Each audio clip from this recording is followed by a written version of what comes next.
Seul dans la nuit, assailli par ses pensées, il repousse ses démons à grande taf de THC. Mais tout autour de lui, la réalité l'écrase. Ses fantômes le lacèrent dans une danse macabre.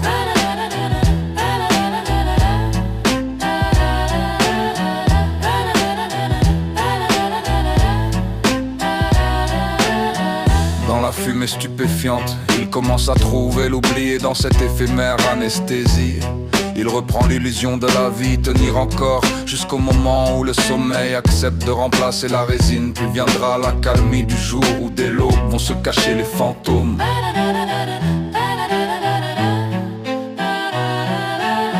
Chaque nuit toujours ce même combat, où ces pauvres victoires n'empêchent pas de le suspendre toujours plus près de l'abîme. Il tente d'en ignorer l'issue funeste, rêvant de trouver un recours, un dernier refuge. Que fasse, que faire? Que fera-t-il quand viendra cette nuit où même le rêve deviendra impossible? Que fera-t-il quand viendra cette nuit où même le rêve deviendra impossible?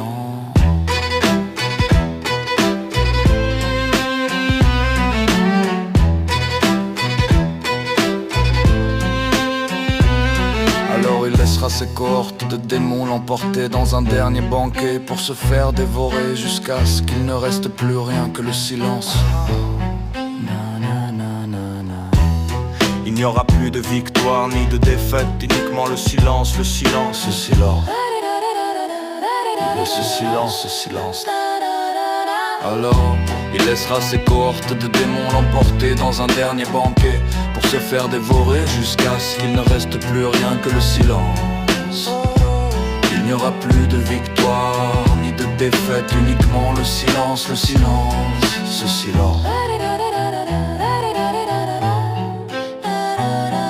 Ce silence qui étouffe ceux qui n'ont pas renoncé, c'est tout ce qu'il leur donne. Finir par devenir le fantôme d'un autre, même si parfois il ne l'attendait plus. C'est tout ce qu'il leur donne.